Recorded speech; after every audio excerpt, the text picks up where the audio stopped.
Muito bem, meus queridos, sejam muito bem-vindos aí à 12ª aula sobre o livro Além da Ordem, regra 11. Qual que é a regra 11?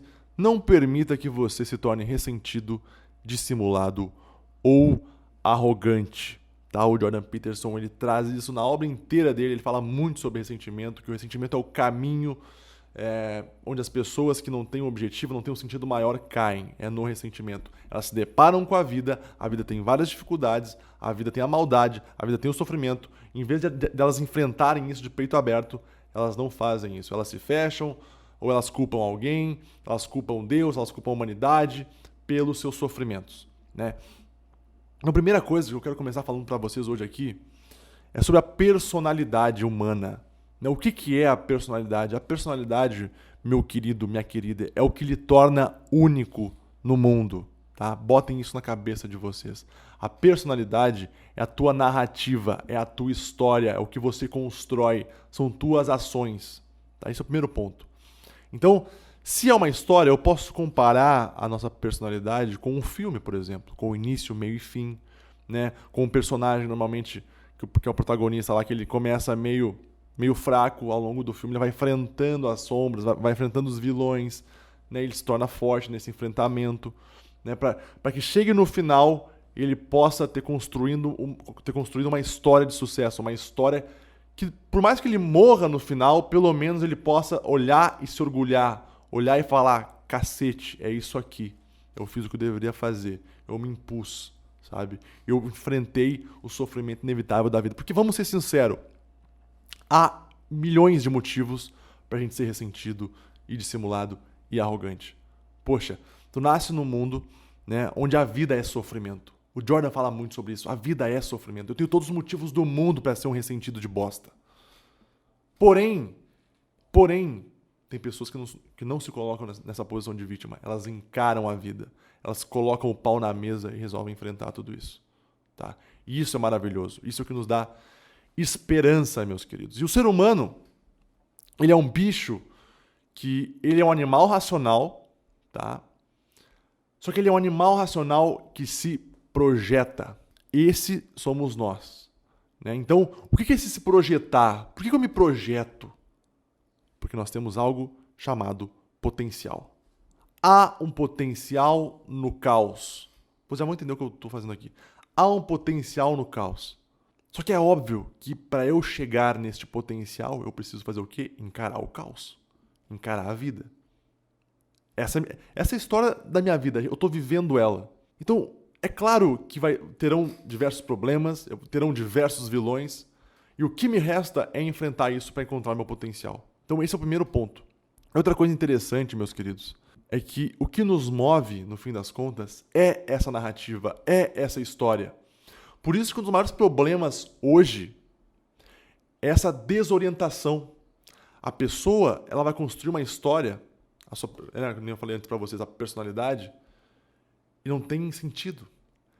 Ela acorda de manhã, ela não faz nada para que ela sinta orgulho dessa história. Sei lá, ela acorda de manhã, ela já começa a fumando maconha, não vai trabalhar, sabe? Vive uma vida meio, sabe? Sem fazer nada que possa se sentir orgulhosa daquilo. Então, é um filme parado, é um filme que não tem, sabe, não tem ordem, não tem início, meio e fim, não tem herói, não tem nada. Então, é óbvio que as pessoas elas vão começar a se desorientar, vão começar a se sentir angustiadas. Essa angústia é justamente disso, é olhar para a minha história, olhar para a minha personalidade e não gostar, e sentir repulsa. E pior, sabe o que eu faço aqui? Eu não olho mais para ela, eu não olho mais para minha história. E para eu não olhar mais, para eu não pensar nela, eu me afundo em prazeres imediatos. Uso de drogas, posso descontar isso na comida, alguma compulsão específica. Então esse é o primeiro ponto, meus queridos, a personalidade humana. É isso que nos move, a narrativa. E só para ter uma prova para vocês que a narrativa que nos move, a narrativa que faz parte da vida, a gente entende desde pequenininho uma história. Né? Tu pega lá Rei Leão, tu pega Pinóquio, tu pega Harry Potter, tu pega qualquer desenho, qualquer filme. Bota uma criança assistir, ela vai entender aquilo ali. Porque aquilo ali é uma narrativa, é uma história, tem início, meio e fim. Exatamente como a sua vida. E é justamente aqui que eu quero entrar com vocês. O Jordan Peterson vai falar muito nessa regra sobre isso. Os eternos papéis do drama humano. Esses papéis tem na vida de todos nós. Na minha, na tua, da tua mãe, do teu pai, de todo mundo. Qual é o primeiro papel desse drama humano? Vocês já conhecem. O dragão do caos. O dragão do caos, como o próprio nome já diz, né? É aí o desconhecido, sabe? É aquele negócio que quando você nasce, né, você começa a viver, você começa a aprender algumas coisas. E você lembra quando vocês eram crianças? Onde é que estava o dragão do caos quando vocês eram crianças, meus queridos? Vocês iam deitar à noite. Papai ia lá, apagava a luz e ficava aquela escuridão no quarto. Aquilo ali era o dragão do caos. Era o caos, era o escuro. Por isso que normalmente a criança tem medo de escuro, tá? Isso vem desde a época lá dos nossos ancestrais. Já tá em nós esse negócio do caos. Por quê? Porque o caos, ele carrega o perigo, é o desconhecido. Por mais que possa ter o potencial lá, tem coisas boas que podem vir dele, tem um perigo iminente. Então imagina os nossos ancestrais lá, à noite, dormindo no lado da fogueira, olha pro escuro, um tigre dente de sabre, pronto para destroçar, pronto para matar as pessoas ali. Então esse medo do escuro já está em nós. Por isso que as crianças normalmente têm medo do escuro. Elas vão falar, pai, ali tem um monstro ali, papai. E o pai vai chegar lá e vai falar o quê? O pai garante que monstros não existem. E o Jordan Peterson vai dizer o quê? Papai está errado e a criança está certa. Por que o papai está errado e a criança está certa? Porque existem monstros no escuro. Existe o caos está ali. Então, a resposta errada que o pai pode dar é: filho, monstros não existem. Essa resposta é errada, segundo Jordan Peterson. Por quê? Porque tu tem que preparar a criança para o enfrentamento. Filho, existem monstros, sim. Mas você pode ser muito mais forte do que esses monstros. Você pode enfrentar esses monstros. Aqui que está a questão do pai. Né? Eu lembro muito bem da minha infância. Olha só que interessante essa história. Eu deveria ter, sei lá, uns 6 anos, 7 anos. Eu tenho umas vagas memórias. Eu viajava muito com meu pai, né? Meu pai é caminhoneiro. E tinha um posto de gasolina que a gente passava sempre. E tinha um mascote do posto que era uma estátua gigantesca de um tigre. A primeira vez que eu olhei aquilo me fascinou. Eu me inclinei para aquilo. Só que ao mesmo tempo que esse caos, que esse dragão do caos, ou que esse tigre do caos me fascinou, me deu medo também. Porque aquilo ali era desconhecido, era algo que eu não queria chegar perto, mas ao mesmo tempo eu queria chegar perto, eu queria conhecer mais. Então um dia eu falei pro pai, me leva lá. E o pai, tá bom, vou te levar. E aí a gente foi indo, e quando eu cheguei perto eu comecei a chorar de medo. Era o caos, eu tava enfrentando um caos. Eu tava tendo os meus primeiros enfrentamentos ali. Mas eu tinha medo de chegar naquele tigre. Até que eu consegui. O pai veio falando pra mim: filho, vem lá, tudo bem, a gente vai lá, eu te mostro como é que é, tu vai tocar nele, tu vai ver que é tranquilo. Eu cheguei lá e fiz isso, e toquei, e tudo certo. Mas perceba que o caos, ao mesmo tempo que tem um certo medo do escuro, ou medo do dragão, ou medo do tigre, ou medo do desconhecido, há uma inclinação muitas vezes. Né? Por quê? Porque há um potencial ali. Outra coisa muito importante que o Jordan Peterson traz aqui sobre o dragão do caos. O dragão do paus. O dragão do caos, ele não está só fora de nós. Tá? Ele está dentro de nós também. O dragão do caos. Só pra gente se atentar a isso, tá? Outro papel que ele traz aqui na regra é sobre a natureza. Já falei também sobre a natureza, né? O que é a natureza, meus queridos? Ela é criação e destruição. E a natureza, ela tem algo que é ambivalente. Ela tem o lado benevolente e tem o lado sombrio. Qual que é o lado benevolente da natureza? Eu olho para o céu, eu olho para as estrelas, eu olho para o sol, eu olho para uma árvore, eu olho para os animais, e aquilo ali é perfeito, né? Eu me encanto com aquilo ali é grandioso, né? Aquilo é magnífico, aquilo é feito, só pode ter sido feito por um Deus. Esse é o lado benevolente, é o lado que eu admiro. O lado sombrio da natureza é as tempestades, né? É a questão A natureza está sempre conspirando para te destruir, né? Ela vai te matar. Se tu... Você assistiram Largados e Pelados? Os caras precisam ficar 21 dias lá. E eles quase morrem. Imagina, então a natureza, ela tem o lado bonito, o lado benevolente, mas ela tem o lado sombrio. É o lado das trevas, o lado, sabe, que vai conspirar para te destruir, tá? E o Jordan vai nos explicar que a natureza, ela se manifesta em nossa imaginação de uma forma personificada. Que forma seria essa? Rainha Má, que é a deusa da destruição e da morte, e a fada madrinha, a monarca benevolente e amorosa. Mas, Guilherme, por que mulher? Por que rainha? Por que não pode ser rei? Meus queridos, natureza. A mãe natureza. Quem que cria? Quem que dá a luz? É a mulher. Tá? Isso vem desde os povos mais antigos. Por isso que a gente fala mãe natureza. Tá? Criação e destruição. Então, nós personificamos a mãe natureza em duas. A rainha má, tá? E a fada madrinha. Então, como é que funciona isso? Vamos supor que uma criança, a mãe dela é a rainha má. Ela trata mal a filha. Ela não dá amor para a filha. O que vai acontecer com essa criança que nasce só com a rainha má? Normalmente, ela pode se tornar ressentida, ela pode se tornar dissimulada, ela pode se tornar arrogante, tem várias coisas que podem acontecer. Mas, normalmente, essa criança que nasceu só com o lado da rainha má, só conheceu a rainha má, não conheceu a fada benevolente, ela precisa encontrar alguém que faça o papel da rainha benevolente. Tá? Para ela poder equilibrar, para ela poder compreender, né, que a natureza não é só a rainha má, não é só o maus tratos, não é só o ódio, não é só o rancor, não. Tem o lado do amor, tem o lado do afeto. E aí essa criança pode procurar esse afeto aonde? Né, em amigos, em professores, né, em personagens de desenhos, de filmes. Isso é bem interessante. Outra coisa que é fundamental, já falando de natureza, é compreender essa polaridade. É compreender principalmente que há uma atração muito grande, quando a gente fala de rainha má, né, de rainha benevolente, de sacrifício. Olha só isso.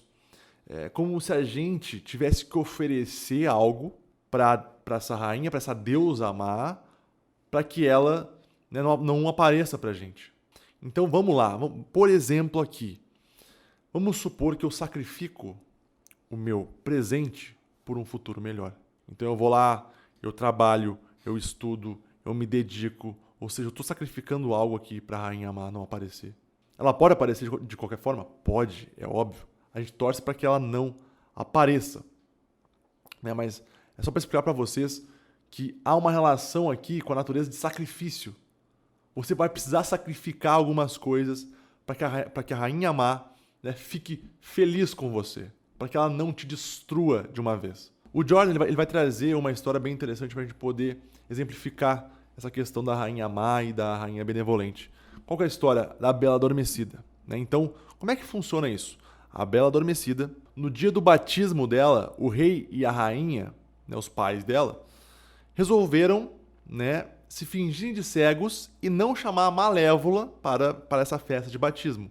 Ou seja, eles tiraram, né, essa cegueira intencional deles, o motivo era, ora, eu não quero apresentar para minha filha, né, para Aurora, que é o nome da Bela Adormecida, o lado ruim do mundo, a parte malévola do mundo, entenderam? Então, não, a gente não vai convidar a Malévola. O problema é, a natureza, né, ela, como eu falei antes, ela também vai conspirar para te destruir. Então, mesmo eles não convidando a Malévola para a festa do batismo, ela aparece mesmo assim. E ela faz pior ainda. Ela coloca uma maldição na Aurora, que é qual? Quando ela fizer 16 anos, ela vai morrer. Por sorte, uma das convidadas era a tal rainha benevolente. Ela consegue fazer uma transmutação dessa maldição. Então, em vez da morte, ela ia ficar inconsciente. Quais que são as mensagens que a gente pode pegar aqui? Primeiro ponto. Convide a rainha má para a vida de seu filho. Segundo ponto. Se você não convidar a rainha má para a vida do seu filho e apresentar para ele que existe a rainha má na natureza, o que acontece? Ele se torna ingênuo. Ele se torna sensível, vulnerável. E é o que a Aurora se torna. Ela se torna sensível, vulnerável e ingênua. Então, pais que estão me ouvindo aqui, ao resguardar os jovens, o que vocês estão fazendo é os destruindo. Não pode fazer isso. Claro que tu não pode também só ter a parte má da natureza, porque senão teu filho cresce sem esperança alguma também. Mas é preciso que haja este equilíbrio. O Jordan, ele vai exemplificar mais uma vez essa história, essa questão da rainha má e da rainha benevolente, com uma cliente, né, que ele fala que é uma cliente muito parecida com a Bela Adormecida, né, magrinha, loira e tal. E essa cliente, ela chega no consultório e ela era incapaz de tolerar responsabilidade. Ela tinha uma incapacidade de lidar com a crueldade da vida, né, com a parte ruim da vida, com a parte maléfica da vida. E alguns traços ficavam bem evidentes, esse medo, essa coisa de encarar a vida. Primeiro deles, ela era vegana. Ela tinha um terror com essa questão de matar os animais. Pra você ter uma ideia, ela não conseguia passar pelo setor de carne de um supermercado, ela não conseguia ir no açougue, ela não conseguia... Aquilo era tão cruel pra ela, era tão, meu Deus, era aquele excesso de sentimentalismo que ela não conseguia encarar aquilo ali. Então, é isso que eu falei antes, essa incapacidade de lidar com a crueldade da vida. Ela não tinha isso. E aí que tá. Como é que foi a infância desta menina? Mimada.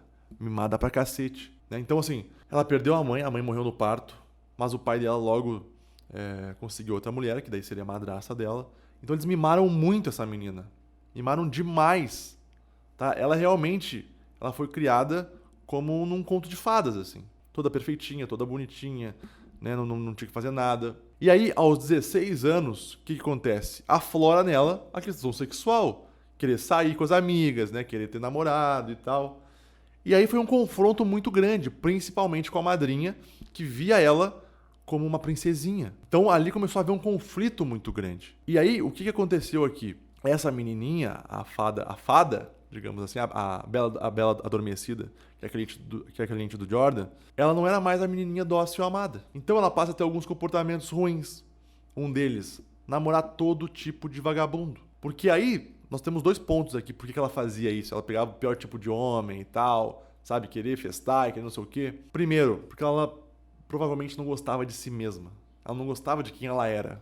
Ela tinha medo, ela se sentia covarde, então é óbvio que ela não gostava de quem ela era. E segundo ponto, fazendo isso, ela ainda castigava a madrasta. A madrasta que achava que ela tinha que ser a princesinha. Então tem esses dois pontos aqui. E o que o Jordan faz com essa menina que eu achei fascinante? Ele começa a elaborar um plano de exposição ao mundo, de expor ela para a crueldade da vida, para ela começar realmente a entender o que de fato era a vida. E o primeiro deles, qual que é?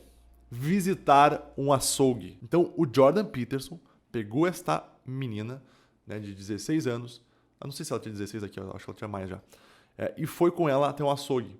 Primeiro ela passou na frente do açougue, viu as carnes. Na segunda sessão, eles adentraram lá dentro, né, para ver como é que cortava. E ela foi indo, até aquilo passar a ser mais normal para ela. Sabe, para ela tomar consciência do que é de fato a vida, do que é de fato, né, o mundo. Porque essa menina era muito ingênua. Porque os pais esconderam dela a crueldade da vida. Depois disso, o que o Jordan também planejou com ela? Que ela passasse, né, um fim de semana num hotel fazenda, sabe? Que realmente tinham animais lá que ela pudesse tocar nos bichos, sabe? Sentir o que eram aqueles bichos. Ela fez isso também. E por último, ela chegou pro Jordan e falou: olha, agora eu quero enfrentar algo a mais ainda. Sabe? Que é o quê? Um embalsamento. O que é um embalsamento, meus queridos? Sabe quando a pessoa morre, ela vai pra funerária e eles vão lá e tiram o sangue da pessoa e tiram os órgãos? Isso é um embalsamento, tá?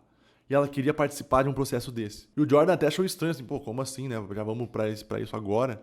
Será que ela vai conseguir? Mas ele combinou lá com o amigo dele que fazia isso e tal, eles foram, ela levou uma amiga.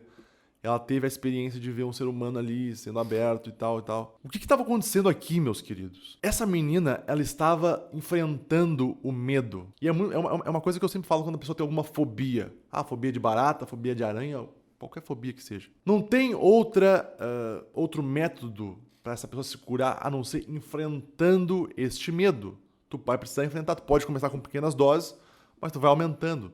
É exatamente isso que aconteceu aqui. E ele fala aqui claramente, o excesso de sentimentalismo é uma doença. Sabe aquelas pessoas que são muito sentimentais, que são muito intensas, sabe que tudo é um drama, que tudo não sei o quê. Uma doença.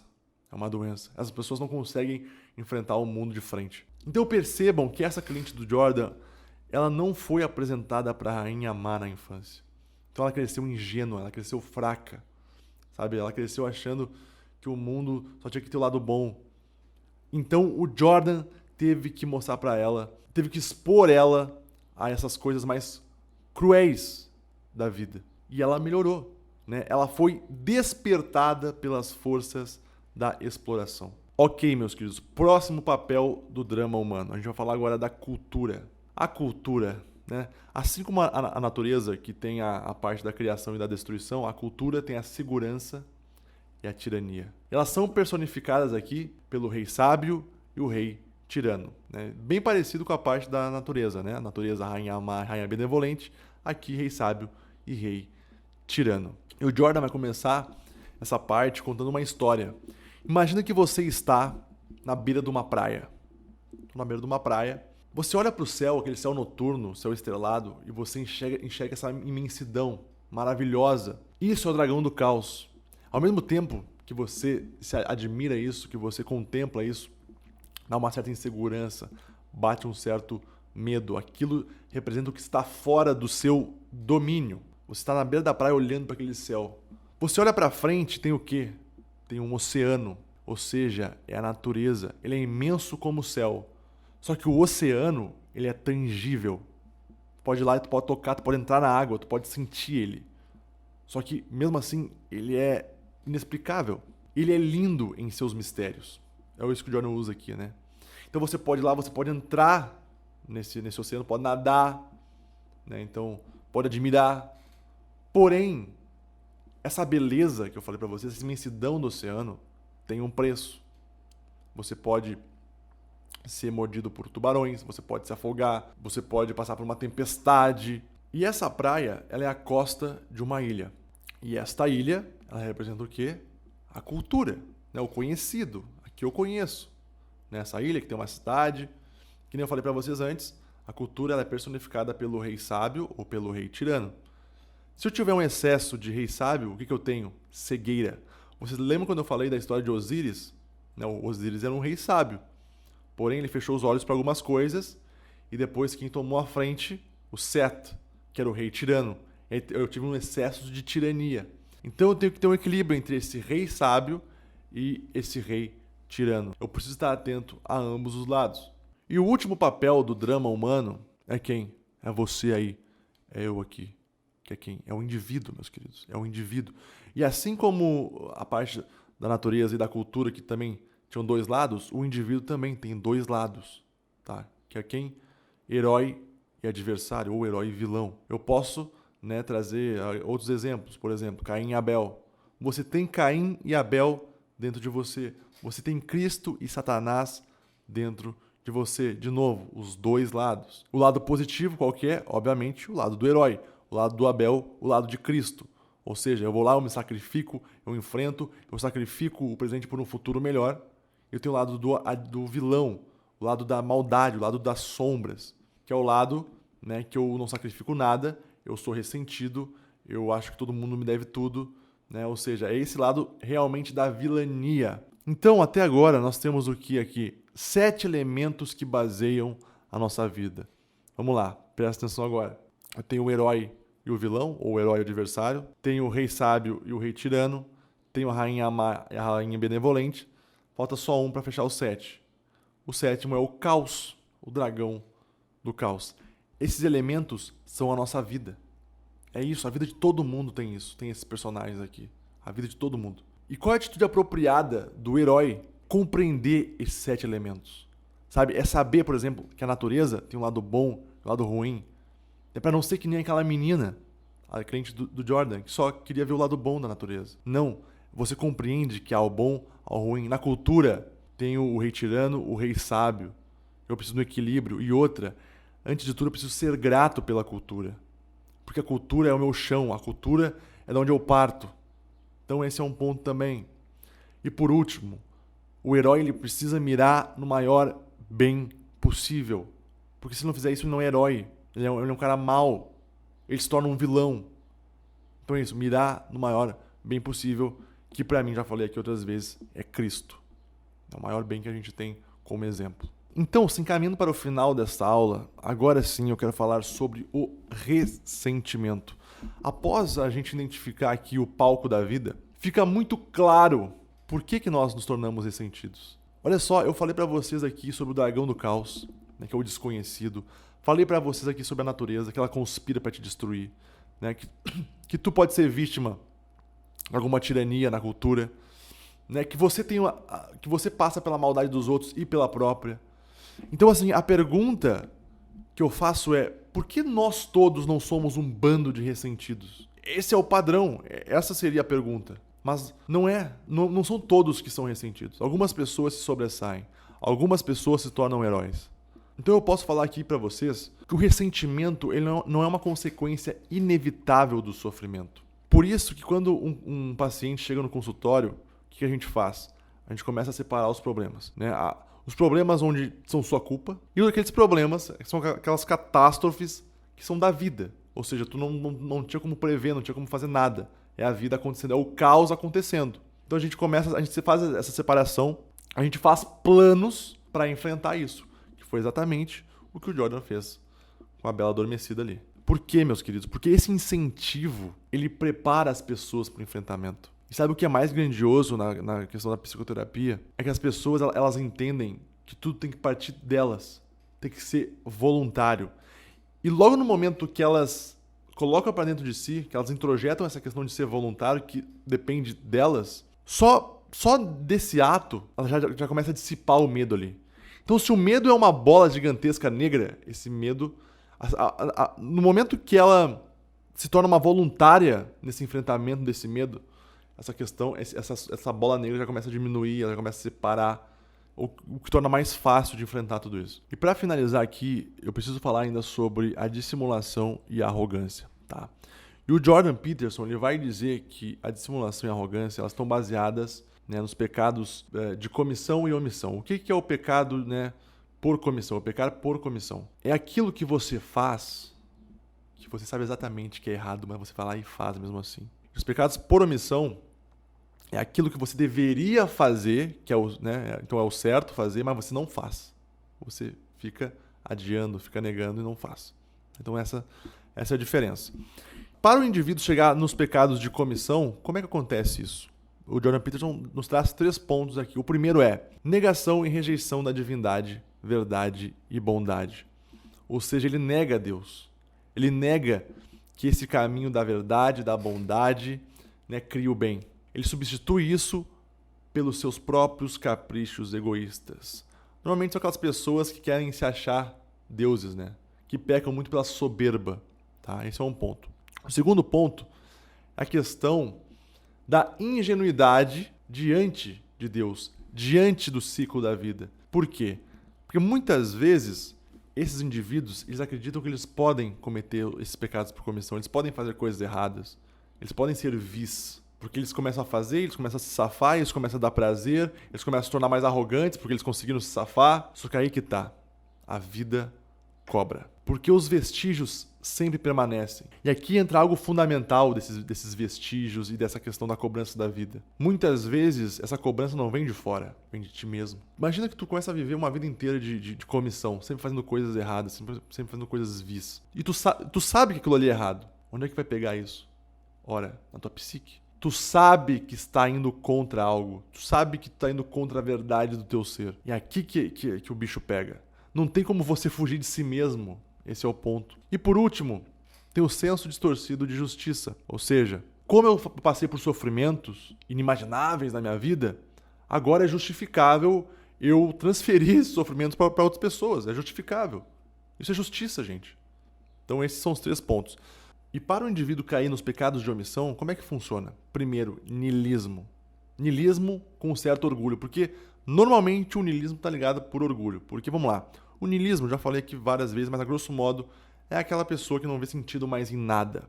Sabe? Tudo é meio sem sentido, nada importa, então dane-se ao mundo. Isso é um pouco de orgulho. É um pouco de orgulho no sentido de tu olhar para a grandeza da vida, sabe? Olhar para as coisas e não se sentir impactado. É um indivíduo orgulhoso? Então esse é um ponto. O segundo ponto é a afirmação que é justificável eu seguir um caminho mais fácil. É como se eu me perguntasse assim: por que eu vou carregar esses fardos pesados se eu posso não carregar nenhum fardo? É meio nesse sentido assim. Então ele não age, ele deixa tudo para todo mundo. Ele fica paradinho ali. E reparem que muitos dos problemas hoje principalmente entre os jovens, é essa falta de fardos. Não querem carregar fardos, não ousam carregar fardos, preferem ficar parados. Só que o problema é, tu fica parado, tu quer o caminho fácil, tu vai se sentir inútil. Teu sofrimento não vai ter um sentido, tu não vai ter um objetivo que justifique o sofrimento da tua vida. E isso é um problemão. Tu cai em melancolia, cai em depressão, ansiedade, tu fica desorientado. Eu posso citar um exemplo aqui dos pecados por omissão. Tá? Vocês já devem ter assistido o filme do Homem-Aranha. Né? O que acontece no filme do Homem-Aranha? Ele tem um momento do filme em que ele vai pegar um dinheiro lá numa luta que ele ganhou e tal, e o cara não quis pagar ele, alguma coisa assim. E aí, este homem que não quis pagar ele sofre um assalto ali na mão armada e tal. O bandido pega o dinheiro, sai, e o Peter, ele deixa ele passar. Ele não pega o cara, ele deveria agir ali, parar aquele mal, e ele não faz. Ele deixa esse bandido passar. E o cara vai embora. Até o bandido, na hora que ele entra no elevador, ele agradece o cara assim. Obrigado, alguma coisa assim. E vai embora. E olha só o que acontece depois. Este bandido, ele mata quem? Ele mata o tio Ben, que é o tio do Homem-Aranha, o tio do Peter. Porque ele sai ali ele rouba o dinheiro, ele sai lá fora, vai roubar um carro, mata o motorista. E o motorista é o tio Ben. Então, por ele ter se omitido de lutar contra aquele mal naquele momento, ele sofreu as consequências depois. É isso que a mensagem quer dizer, né? Agora sim, para fechar com chave de ouro, eu vou ler aqui uma parte, um trecho que me marcou bastante, tá? Ouçam isso aqui, ó. Há um pecado definido por Cristo como imperdoável de uma forma um tanto misteriosa. Abre aspas. E quem falar uma palavra contra o Filho do Homem, isso lhe será perdoado. Mas, se alguém falar contra o Espírito Santo, não lhe será perdoado nem neste mundo, nem no mundo vindouro. Mateus 12:32. São Paulo, um dos fundadores do cristianismo, esclareceu essa afirmação ao associar a terceira pessoa da Trindade, né, que é o Espírito Santo, à consciência. Abre aspas. Eu digo a verdade em Cristo, eu não minto. A minha consciência também me dá testemunho no Espírito Santo. Fecha aspas. Romanos 9:11. A consciência nada mais é do que o compartilhamento de conhecimento moral consigo mesmo. A dissimulação exige a recusa voluntária de obedecer às ordens da consciência e ameaça contaminar essa função vital. Não há como escapar ileso dessa corrupção. O que isso quer dizer, meus queridos? Que esse pecado que o Cristo falou aqui, que é imperdoável, é você ir contra você mesmo. Sabe? É você jogar contra você mesmo. É o que eu falei antes. A tua consciência te pune. Se você passa a ser uma pessoa que se omite, que age com pecados de comissão, ou seja, age sabendo que é errado, é imperdoável, será imperdoável. Por quê? Porque está dentro, está na tua consciência. Então perceba o óbvio ululante, meus queridos. A vida de vocês é uma história, tá? Como eu falei lá no início.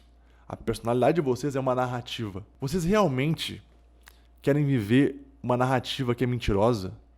Uma narrativa onde vocês foram omissos, onde vocês cometeram pecados por comissão, onde vocês foram ressentidos, dissimulados e arrogantes, que vocês não enfrentaram o dragão do caos, que vocês não foram atrás do potencial de vocês? Não. Esse é o pior caminho possível. Esse é o caminho das sombras, é o caminho do mal, é o caminho malévolo. Ou você vai por esse caminho ruim, tá? Da dissimulação, da arrogância, do ressentimento, ou você resolve enfrentar a vida como ela é. Beleza? Que aula. Fiquem bem, fiquem com Deus e sobrevivam.